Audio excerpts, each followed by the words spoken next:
পুরোটা পৃথিবীকে আলোকিত করার জন্য যেমন সূর্যই যথেষ্ট, তেমনি একজন পুরুষের জীবনকে আলোকিত করার জন্য স্ত্রীই যথেষ্ট, তাই না? কেন বললাম আমি এই কথাটা?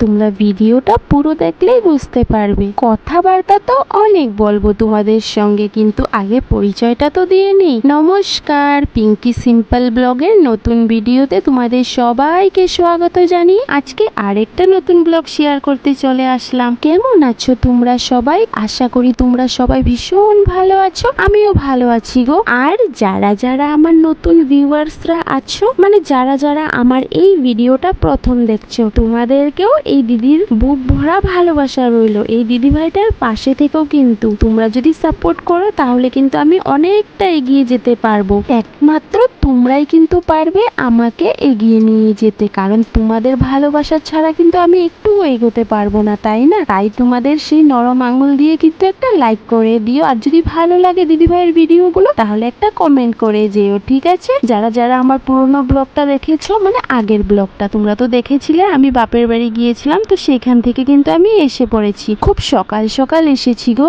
সেই সকাল 6টার ট্রেনে উঠে গিয়েছিলাম, তো 8:30টার মধ্যে ঘরে এসে পড়েছিলাম। তো আমাকে নিতে কিন্তু আমার বর আর আমার দিদি ভাই মানে ডুগুর পিসিমণিও গিয়েছিল, তো আমরা সবাই একসাথে এসেছি। তো এদিকে জানো তো ডুগুর পিসিমণির শরীরটা ভীষণ খারাপ, কারণ কয়েকদিন ধরে জার্নিং করছে বলে শরীরটা খারাপ করে নিয়েছে, সেই আর কি জ্বর এসে পড়েছে। তো দিদিভাই এসে একটু চা বানিয়েছিলাম, সেটা খেয়ে একটু শুয়ে পড়লো, কারণ শরীরটা খুব খারাপ গো। তার জন্যই দিদিভাইকে আমি বললাম, দিদিভাই তুমি ওষুধ খেয়ে শুয়ে পড়ো, হয়তো জ্বরটা কমে যাবে। তার জন্য দিদিভাই শুয়ে আছে। তো তোমরা তো জানো আমি ঘরে চলে গিয়েছিলাম, মানে বাপের বাড়িতে পুরোপুরি 20 দিন পরে ঘরে আসলাম। ঘরে এসে ঘরের এমন একটা অবস্থা দেখতে পেলাম, মানে এমন একটা পরিস্থিতি, মানে ঘরটার মধ্যে বসারও জায়গা নেই, এরকম একটা অবস্থা হয়ে আছে। তো প্রথমে না যেই ব্যাগগুলো আমি নিয়ে গিয়েছিলাম, মানে যেটার মধ্যে কাপড় নিয়ে গিয়েছিলাম, সেগুলো আমি এক সাইডে রেখে দিলাম। কেন বলো তো? সেগুলাকে যদি এখন ধরি হয়তো টাইমে মেকআপ করতে পারবো না। আর এদিকে দেখো কি অবস্থা হয়ে রয়েছে ঘরে দুয়ারে, চারোদিকে শুধু কাপড়ই কাপড়, কাপড়ই কাপড়। আমি কিন্তু না প্রথমেই কিন্তু বেডশিটগুলো চেঞ্জ করে নিচ্ছি। কেন বলো তো?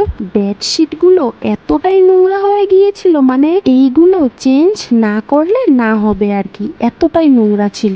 আর আমি কিন্তু একা কাজ করছি না, সঙ্গে বরেও হেল্প করে দিচ্ছে অনেকটা। করবে না গো, সেও তো বুঝতে পারে ঘরে বউ না থাকলে সেই ঘরের যে কি অবস্থাটা হয় সে কিন্তু ভালো মতোই বুঝতে পারে। ইচ্ছে করলে না বরেও কিন্তু ঘর দুয়ার পরিপাটি করে রাখতে পারতো, কিন্তু করেনি। কেন বলো তো? ঘরে এসে যখন দেখে ঘরটা খালি, ঘরে বউ নেই, বাচ্চা নেই, সেই ঘরের মধ্যে মনটা কিভাবেই বা বসবে বলো তো? ঘরে তো মনেই টিকে না। আমাকে ফোন করে বলতো কবে আসবে ঘরে, জলদি চলে আস। কারণ ঘরের ভিতর যখন ঢুকে দেখি ঘরটা পুরো ফাঁকা, তখন আমার একদমই ভালো লাগে না, ছেলেটার মুখটাও দেখতে পাচ্ছি না কিছুদিন ধরে, তো জলদি চলে আসো, এমন বলতো আর কি আমাকে। একটা কথা কি বলো তো, স্বামীরা কিন্তু কখনো স্ত্রীকে মুখ ফুটে বলে না যে তোমাকে ছাড়া যে আমার জীবনটা কতটা শূন্য, কিন্তু একমাত্র সেই বাপের বাড়িতে গেলে পরেই কিন্তু তারা আমাদের মহত্বটা বুঝতে পারে, যে স্ত্রীরা যেমন স্বামী ছাড়া শূন্য, ঠিক তেমনি স্বামীরাও কিন্তু স্ত্রী ছাড়া একদমই শূন্য হয়ে যায়। স্ত্রীদেরই কথা বলি, স্ত্রীরা যেমন রাগ, অভিমান, ভালোবাসা সমস্ত কিছু দেখিয়ে করতে পারে, কিন্তু পুরুষেরা পারে না, তাদের মনেই থেকে যায়। রাগেই বলো, অভিমানেই বলো বা ভালোবাসা বলো, কোনো সময় মুখ ফুটে বলে না, মানে বলতে পারে না, মনেরটা মনেই থেকে যায়। কিন্তু আজকে আমি আমার স্বামীর মনের কথা মন থেকে বের করে নিলাম। স্বামীকে জিজ্ঞেস করলাম, কি হলো, তুমি তো আমাকে ভালোই বাসো না, তাহলে আমাকে নিয়ে আনার জন্য এত হুলস্থুল কেন করছিলে? তখন আমার স্বামী আমাকে বলল, দেখো ভালোবাসা এক অদ্ভুত জিনিস, কাছে থাকলে কমে, দূরে থাকলে বাড়ে। মাঝে মাঝে মনে হয় তোমার সাথে হৃদয়টা পাল্টাপাল্টি করি, যাতে তুমি বুঝতে পারো যে তোমাকে আমি কতটা ভালোবাসি। ভালোবাসি বলেই তো তোমার কাছে এতটা আবদার করি যে জলদি চলে আসো। এটাও কি বুঝো না তুমি? এমন কথা শুনতে পেয়ে আমি এতটাই খুশি হয়ে গেলাম, আর মনে মনে ভাবলাম সত্যি স্ত্রীকে না মাঝে মাঝে স্বামীর থেকে একটু দূরে যেতে হয়, তাহলে হয়তো তাদের মনের কথাগুলো এইভাবে বেরিয়ে পড়ে। আর এইবার যেহেতু আমি অনেক দিন পরে ঘরে আসলাম, তো তার জন্যই ও আমাকে হয়তো এই কথাগুলো বলতে বাধ্য হয়েছে। আর এদিকে দেখো না, ঘরে এসেও কিন্তু একটা মিনিট বসলো না, সেই আমার কাজের সঙ্গে লেগে পড়লো আমার হাত বাটাতে। তো আমি বললাম, তুমি তো এতটা দিন ঘরেই ছিলে, এগুলা কি একটু সুন্দর করে রাখতে পারলে না? তখন আমাকে বলল, আগে করিনি তো কি হয়েছে, আজকে করে দেবো না? সব করে দেবো। তো সত্যি সত্যিই কিন্তু আজকে আমার অনেকটা হেল্প করে দিল, দিয়ে তারপরে কিন্তু ও চলে গেল কাজে।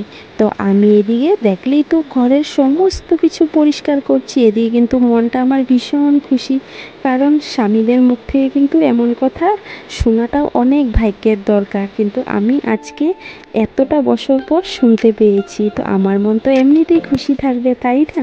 তো এদিকে দেখো, আজকে আমি না প্রথমে সেই ঘর দুয়ারগুলো পরিষ্কার করে নিলাম, অথচ টাইমও কিন্তু খুব বেশি হয়নি। আর সকালবেলা চা যেহেতু খাওয়া হয়েছে, আর ডুগু পাপাকে একটু আলু সিদ্ধ ভাত করে দিয়েছিলাম, সে খেয়ে চলে গেল আর কি একটু বাইরে খেলাধুলা করতে। তো আমি ভাবলাম এই ফাঁকে ঘর দুয়ারগুলো পরিষ্কার করে পরেই রান্নাটা বসাবো, কারণ মানে ঘরের ভিতরগুলো দেখে আর ভালো লাগছে না, পরিষ্কার তো করতেই হবে। তো তোমরা তো বুঝতেই পারো, সঙ্গে ভিডিও করা কাজের টাইমটা কিন্তু বেড়ে যায়, তবুও আমি শুধু একমাত্র তোমাদের সঙ্গে শেয়ার করার জন্য কিন্তু এতটা কষ্ট করছি। তো মোটামুটি কিন্তু আমার ঘর দুয়ার গুছানো কমপ্লিটই হয়ে গেছে। চলো তোমাদেরকে লুকটা দেখাই। প্রথমে যখন দেখেছিলে তখন তো তোমরা অবশ্যই দেখেছিলে কি অবস্থা হয়েছিল ঘরে, কিন্তু এখন দেখো আমি আসার সঙ্গে সঙ্গেই এই যে ঘর দুয়ারগুলো একদম পরিপাটি করে গুছিয়ে নিলাম। আর এদিকে দিদিভাই কিন্তু এখনও শুয়ে আছে, তো আমি ধরে দেখেছি জ্বর আছে কি না, কিন্তু না, দেখলাম জ্বর কমে গেছে। আর টাইমও কিন্তু খুব বেশি না, এই যে দেখো মাত্র 10টা বাজে। তো আমি কি করলাম, ঘরের কাজগুলো সেরে রান্না বাড়া সমস্ত কিছু কমপ্লিট করে এই যে স্নান টান করে চলে আসলাম।